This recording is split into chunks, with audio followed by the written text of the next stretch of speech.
Shalom Bapak Ibu, saudaraku yang terkasih. Saya berharap semua yang mendengar firman Tuhan dalam keadaan terpelihara oleh kasih karunia Allah. Bapak Ibu, saudaraku yang terkasih, sebelum menonton video ini sampai selesai, kami mohon like dan subscribe. Tuhan Yesus memberkati. Jika ada pertanyaan bisa ditulis dalam kolom komentar. Hari ini tema khusus kita adalah tentang penguasaan diri. Di dalam Kisah Rasul pasal 4 ayat 22 akan saya bacakan. Tetapi Felix yang tahu benar akan jalan Tuhan menangguhkan perkara mereka, katanya, setibanya kepala pasukan Lisias di sini, aku akan mengambil keputusan dalam perkaramu.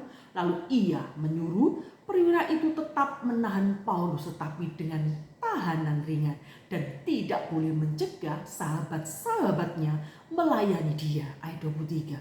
Ayat 24, dan setelah beberapa hari datanglah Felix bersama dengan istrinya Drusilla, seorang Yahudi. Ia menyuruh memanggil Paulus, lalu mendengarkan daripadanya tentang kepercayaan kepada Yesus Kristus. 25. Tetapi ketika Paulus berbicara tentang kebenaran, penguasaan diri, dan penghakiman yang akan datang, Felix menjadi takut dan berkata, cukuplah dahulu dan pergilah sekarang, apabila ada kesempatan baik, aku akan memanggil engkau. Sementara ia berharap bahwa Paulus akan memberikan uang kepadanya, karena itu ia sering memanggilnya untuk bercakap-cakap dengan dia. Bapak Ibu, saudaraku yang terkasih, penguasaan diri ini perihal tentang wali negeri saat itu bernama Felix.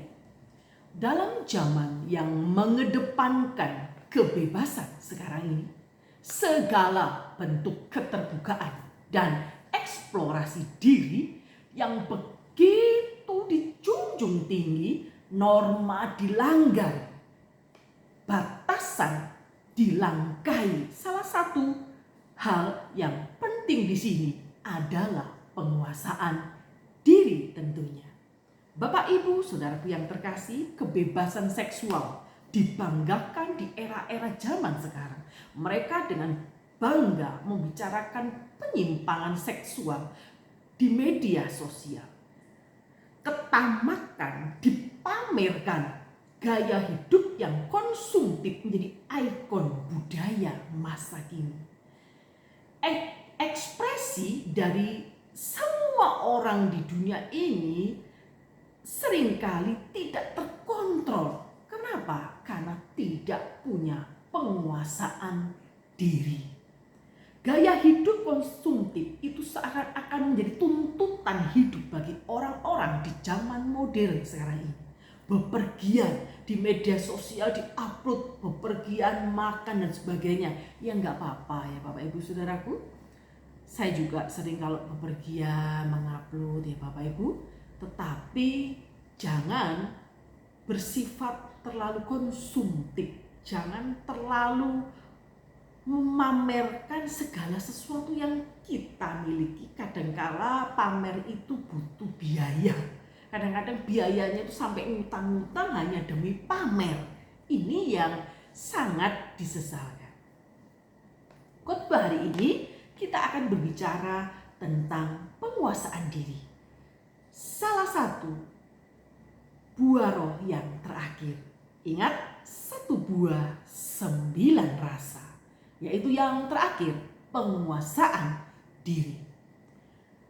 Ingat Bapak Ibu, penguasaan diri adalah topik yang asing bagi masyarakat Yunani Romawi kuno saat itu. Filsafat Stoa sangat menekankan hal ini. Lingkungan dan perasaan perlu dikendalikan melalui disiplin diri.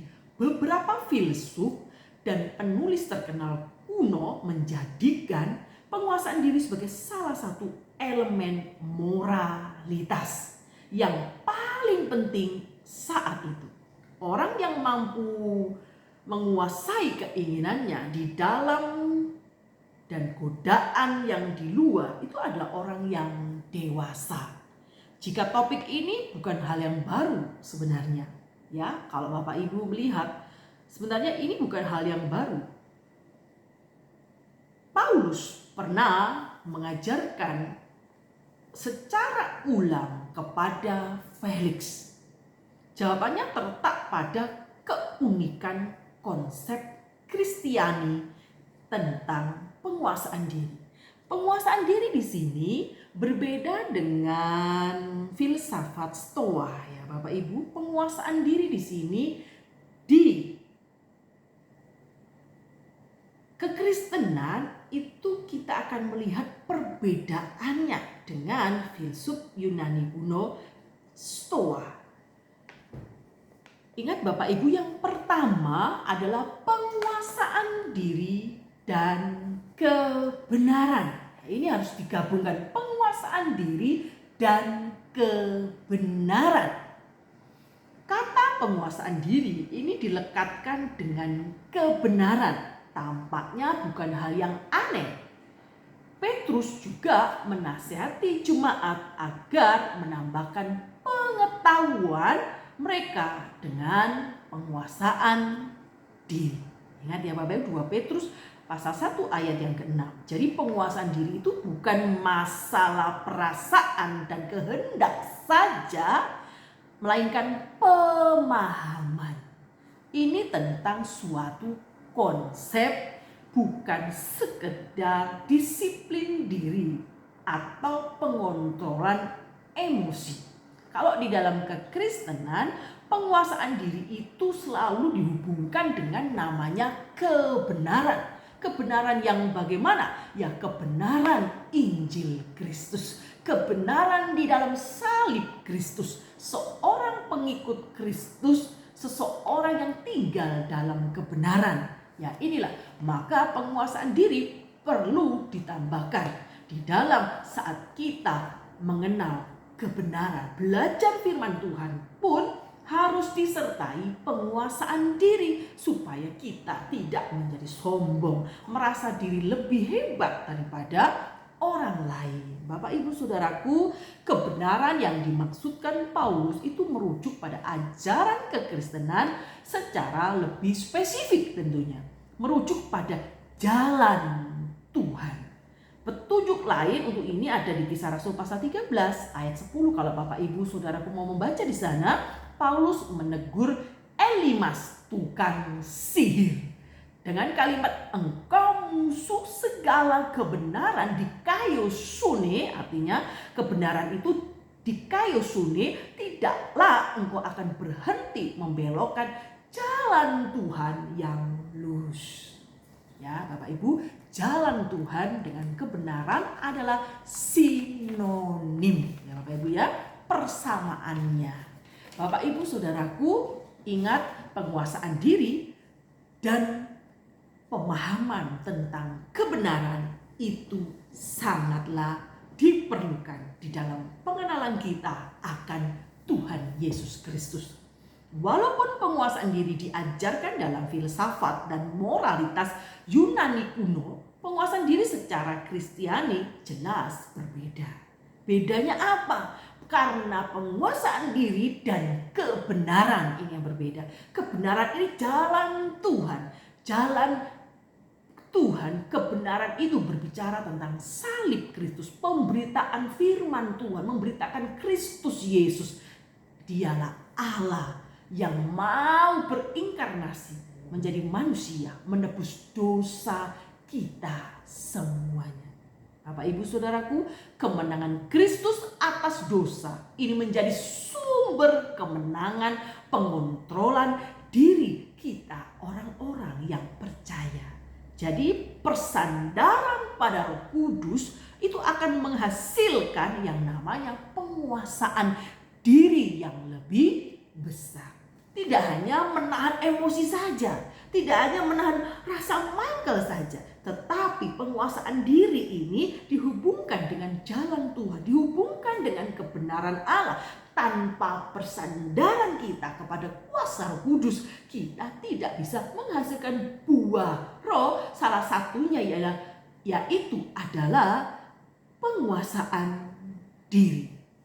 Mungkin kita bisa menahan diri dari marah hanya sementara, tetapi kalau kita bersandar dengan kuasa Roh Kudus, maka penguasaan diri itu secara penuh lebih besar. Kita mulai bersandar kepada Tuhan, meminta pertolongan Tuhan untuk mengajari kita belajar sabar.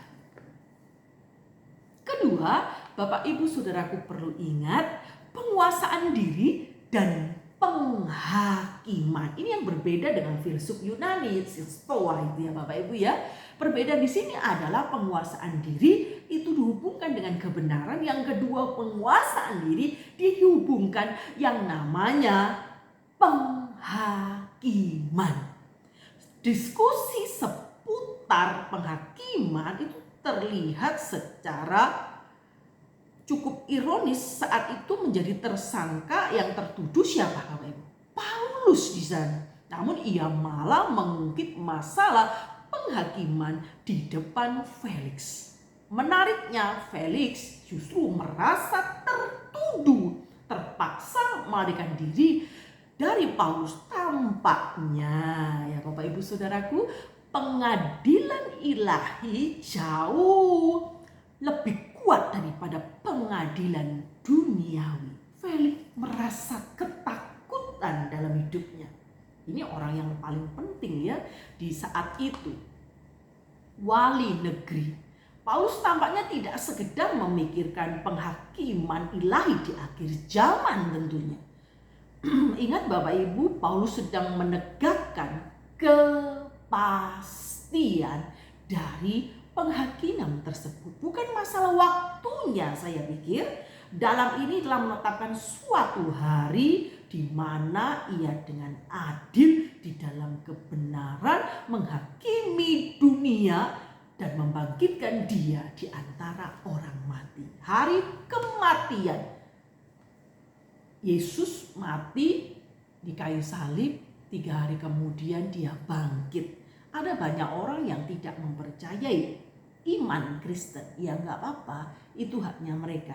Tetapi kita orang Kristen mempercayai bahwa salib itu membuat kita kembali dalam keadaan hubungan baik dengan Allah. Ingat, hari penghakiman sudah ditetapkan.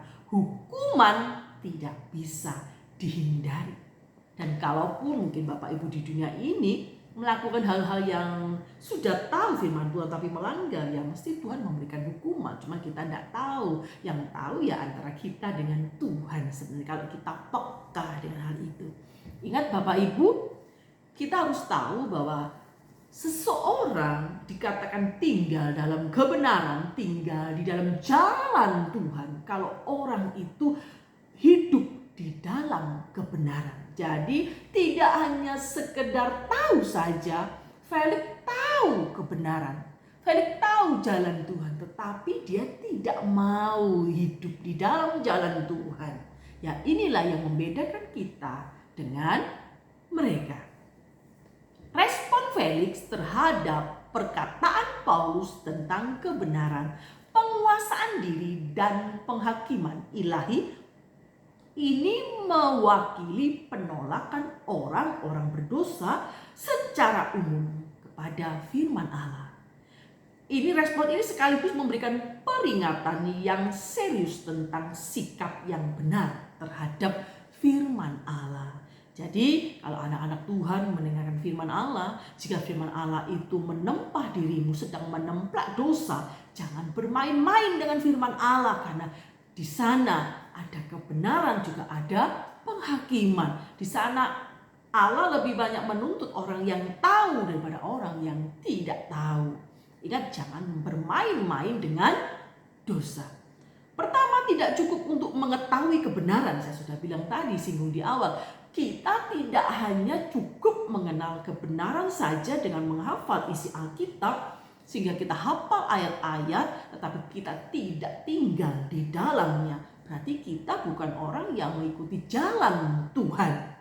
Ingat Bapak Ibu, tidak cukup hanya mengetahui kebenaran apa yang disampaikan Paulus di ayat 25. Sebenarnya kita harus benar-benar tinggal dalam kebenaran. Felix hanya mendengar dengan telinganya. Dia seorang wali negeri, secara bertahun-tahun pasti dia tahu mengamati pergerakan orang-orang Kristen zaman itu. Tetapi termasuk perkembangan ajaran kekristenan menginformasikan secara eksplisit bahwa ia sudah mengetahui jalan Tuhan sebenarnya. Tetapi dia hanya mengetahui saja, tidak percaya dan mengimaninya, dan tidak menerima firman Tuhan dengan lembut masuk di dalam hatinya. Sebagai orang non-Yahudi di budaya Romawi saat itu, ia tentu pasti tahu tentang nilai, tentang pengendalian diri. Persoalannya, ia hanya sebatas tahu, tidak lebih daripada itu. Banyak orang Kristen hanya sekedar tahu, tidak boleh membunuh, tidak boleh memfitnah, tidak boleh bersaksi dusta dan sebagainya. Tapi pengaplikasian di dalam kehidupan sehari-hari Anda kurang tepat di dalamnya. Anda hanya menjadikan firman Tuhan itu hanya pengetahuan, tidak menjadi gaya hidup. Ini yang Tuhan tidak perkenan. Ingat Bapak Ibu Saudaraku yang terkasih. Kedua, tidak cukup hanya tersentuh oleh kebenaran secara emosional. Waktu saya muda, saya lihat anak-anak sebaya saya setelah mereka mengikuti KKR, mereka semangat doa. Seminggu semangat doa, ke gerejanya rajin. Setelah itu lenyap, akhirnya ke gereja telat-telat, aras-arasan sembahyang bolong-bolong dan sebagainya. Karena waktu di KKR yang disentuh emosionalnya itu tidak akan bertahan lama. Seharusnya kita tahu kebenaran, disentuh emosionalnya, kebenarannya dapat tinggal di dalam kebenaran itu, sehingga kita tidak menjadi orang Kristen yang angin-anginan. Kalau habis ibadah Natal semangat, nanti setelah itu hilang entah kemana. Ya, hari ini semangat, habis KKR, nanti 2 minggu kemudian hilang di telan bumi. Bapak Ibu Saudaraku yang terkasih, kekristenan tidak hanya asal tahu firman Tuhan, tetapi harus hidup di dalam kebenaran itu. Ingat ya Bapak Ibu, tidak hanya tersentuh oleh namanya emosional saja. Ucapan Paulus membawa dampak tertentu bagi Felix. Ketakutan yang dialami ini menunjukkan begitu takutnya sampai ia menyuruh Paulus untuk pergi. Ya, begitu. Sayangnya sama seperti roh-roh jahat.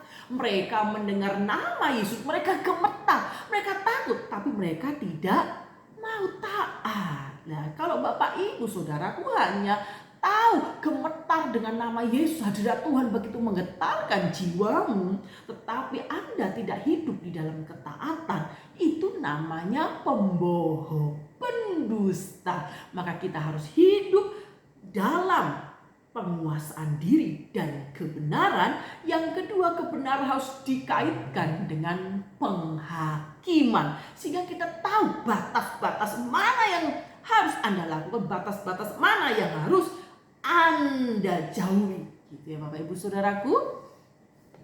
Ingat, merasa bersalah adalah sesuatu hal, tetapi mempercayakan diri kita kepada Allah itu hal yang lain. Dua hal yang berbeda. Bapak Ibu, kalau roh-roh jahat bisa takut dan gemetar mendengar nama Yesus, dan kalau kita juga gemetar saja, merinding kalau ada hadirat Tuhan, itu tidak cukup hanya seperti itu. Kita harus menyerahkan diri kita secara penuh kepada Allah, dipakai sesuai dengan kehendak daripada Tuhan saja. Ingat ya Bapak Ibu ya. Felix hanya merasa bersalah, merasa tertuduh saat mendengar pemberitaan firman Tuhan dari Paulus.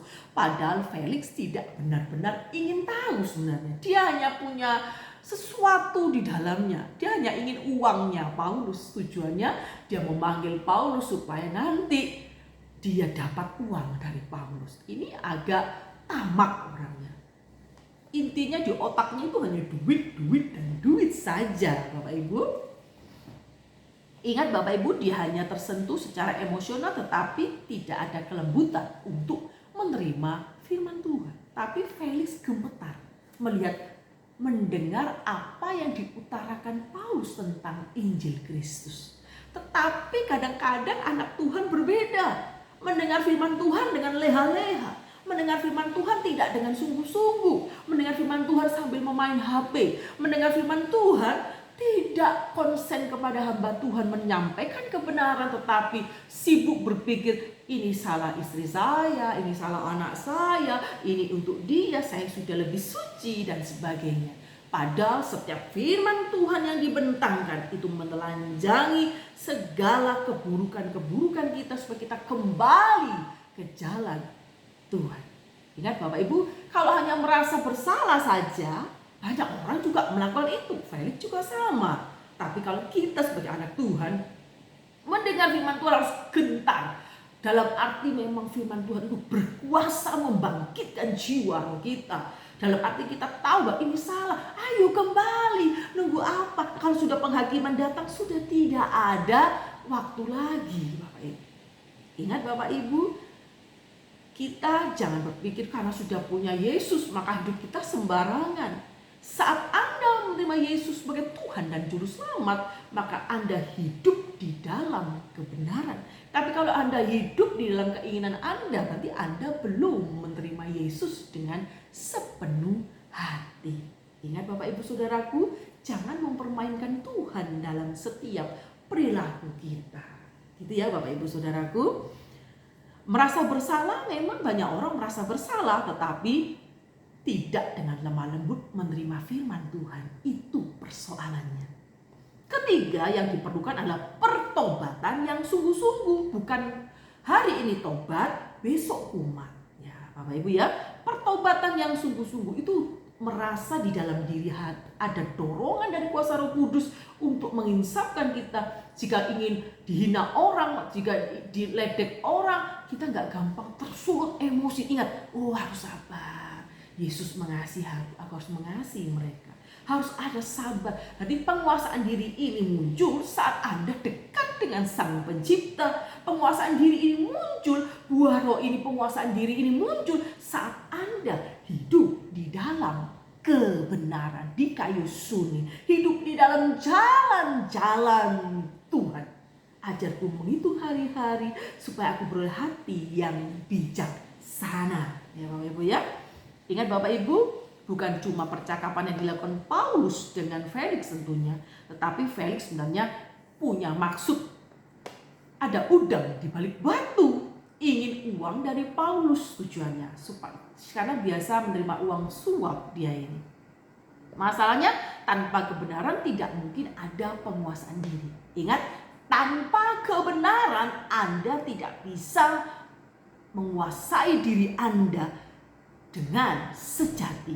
Tanpa rasa takut yang kudus terhadap penghakiman Allah, tidak mungkin ada yang namanya pertobatan yang sungguh-sungguh. Bapak Ibu saya ulang, tanpa rasa takut yang kudus. Kalau Anda mencintai Tuhan, maka ada rasa takut yang kudus bahwa nanti penghakiman itu semuanya akan terasa jelas. Maka pertobatan harus sungguh-sungguh. Jangan ikut Tuhan karena mau menikah. Karena menikah persyaratannya ini Anda mengikutinya. Setelah menikah Anda hidup kembali ke jalan-jalanmu sendiri. Ingat Bapak Ibu, kita ini tidak dengan basa-basi dengan Allah. Mungkin kita bisa menipu pendeta saat kalau mau menikah pura-pura baik, ada konseling dan sebagainya. Pendeta mungkin tidak tahu karena dia manusia. Tapi Tuhan ini Allah yang menciptakan kita. Maka kita tidak usah membohongi Tuhan dengan pertobatan yang tidak sungguh-sungguh. Ingat, pertobatan yang sungguh-sungguh itu adalah pertobatan ada rasa takut yang kudus membuat Anda ingat ada hari penghakiman. Ada kasih Kristus, juga ada penghakiman. Kalau Anda berkanjang kepada kasih Kristus, bahwa apapun dosamu semerah kermisi, Anda akan diampuni. Anda akan hidup sakarepmu dewe tanpa haluan, hidup tanpa penguasaan diri. Tapi kalau Bapak, Ibu, Saudaraku, ingat, ada kasih, ada murka Allah, ada kasih, ada penghakiman Allah. Anda akan hidup lebih berhati-hati. Jangan sekali selamat, tetap selamat, setelah itu Anda hidup sakarepmu dewe. Bapak Ibu, ingat, Anda percaya Yesus dengan sungguh-sungguh. Anda beroleh hidup yang kekal. Di dalam perjalanan kekristenan, Bapak Ibu mungkin punya doktrin yang berbeda-beda. Saya nggak berbicara tentang doktrin di sini. Ingat, jalan Tuhan itu memang berliku-liku seakan-akan membuat kita nggak kuat. Tapi pertolongan Tuhan akan menjaga kita supaya kita bisa memiliki penguasaan diri saat Anda dekat dengan Tuhan tentunya. Ingat ya Bapak Ibu ya, keselamatan itu berbicara pertobatan sejati. Jangan pertobatan karena pura-pura ingin menikah, Anda masuk dalam Kristen, setelah itu Anda hidup berfoya-foya di luar sana.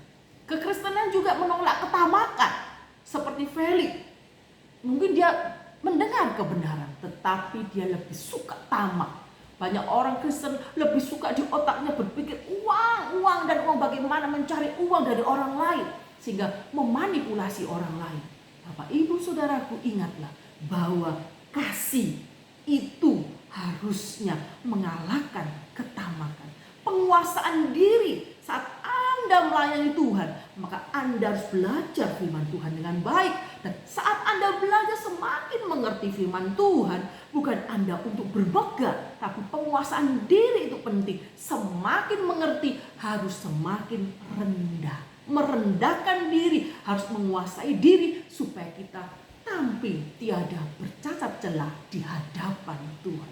Memang sulit, tetapi Allah yang memampukan kita dalam menjalaninya.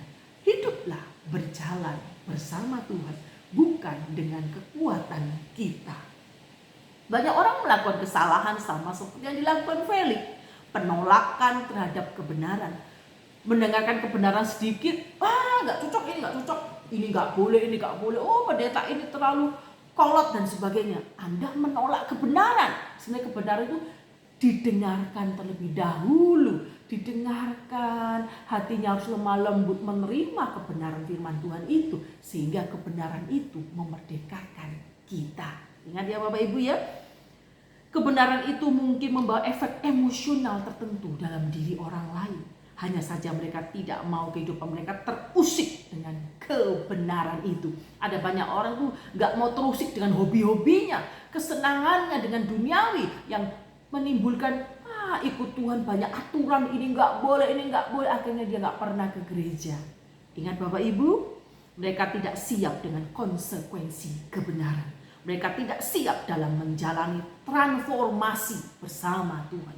Di dalam Anda mencintai Tuhan, di dalam Anda percaya pertobatan, di sana ada transformasi dari hari ke hari. Jatuh bangun kita dalam melayani Tuhan, tapi kita akan tetap berdiri karena Tuhan beserta dengan kita. Bagaimana dengan saudara? Pertanyaannya, sudahkah saudara menguasai hawa nafsu? Menguasai ambisi yang terlalu berlebihan, ditekan atau dibiarkan disirami secara maksimal sehingga Anda menjadi orang yang ambisius. Kemarahan dalam diri saudara meledak-ledak kayak nggak punya firman Tuhan misalnya. Siapakah saudara kalau tanpa Kristus? Tapi kalau dengan Kristus, ingatlah, untuk mereku kebenaran, diubahkan olehnya, itu butuh proses yang panjang sampai akhir hidup kita. Saudara memberikan hidup yang berkenan kepada Tuhan. Ingat, pencipta kita, penebus kita, Tuhan Yesus Kristus, itu akan memberikan kemenangan atas apa yang kita perbuat. Pertanggungjawaban di depan takhta penghakimannya. Semua orang tidak terkecuali akan merasakannya, saya dan saudara.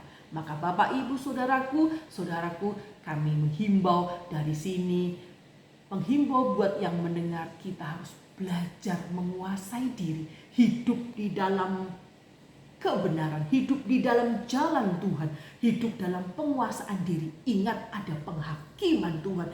Kasih Allah harus dikontraskan dengan penghakiman supaya kita menjadi orang yang bijaksana. Selamat menjalani kehidupan sebagai anak-anak Tuhan yang diberkati Tuhan. Puji Tuhan. Haleluya. Amin.